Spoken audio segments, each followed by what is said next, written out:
And what do you see here? Because you've checked with us and you've checked the booths, and what do you see the information here? What do you think about them? There's one word that comes to mind, and it's bravery. I'm inspired by the bravery. We were talking before this segment about how China should serve as an example for the rest of the world of two things. One thing, how dangerous it is for a uniparty to overtake an entire state led by one man who does not care about personal freedoms. That's the first message. So people should recognize, hey, I need to make sure my government doesn't do the same thing. The second big takeaway for me is for those that are standing up boldly and bravely like you are and like this organization is, keep going because you're inspiring the rest of us around the world. Continue to stand for freedom at all costs. It's calling me to a higher standard in my own pursuit of personal liberty. And so I thank you for that. Oh, thank you. That's really appreciated.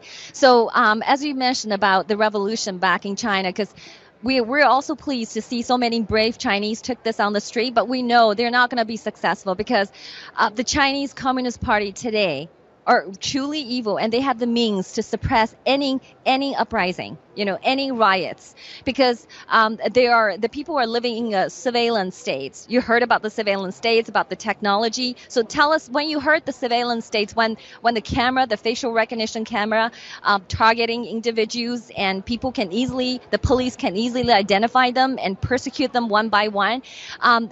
Just tell us what you thought about that.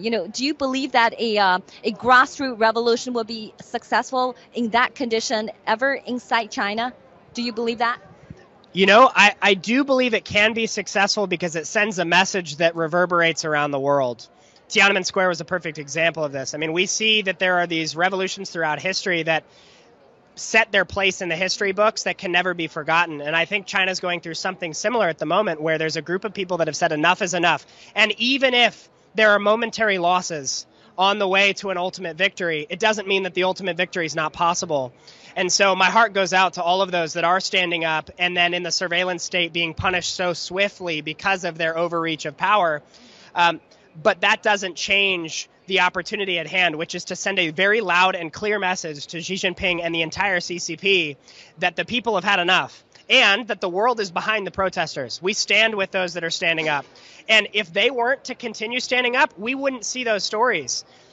But you have people in California, all the way around the world, in Arizona, here at this event, that are standing with you, that are inspired by your bravery. And so I think that a victory is possible. And I think also it's for the sake of China's future, it's necessary. China is heading toward a population collapse, this forced abortions on people, the slave camps for Uyghur Muslims. It's not sustainable. And so for the sake of your own country and the message you're sending to the rest of the world, we have to believe victory is possible. Yeah, I absolutely believe that victory is possible with the new federal state of China, because we are the only Chinese that can voice our dissent to the Communist Party. We can tell the world truth because the Chinese people are living behind the firewall. They cannot get on Google. They cannot get on Twitter, although it's infested with the Communist Party's money. So, but we are here. We're telling the world the truth, and we have people like you really care about the mission that we do. So I'm really grateful.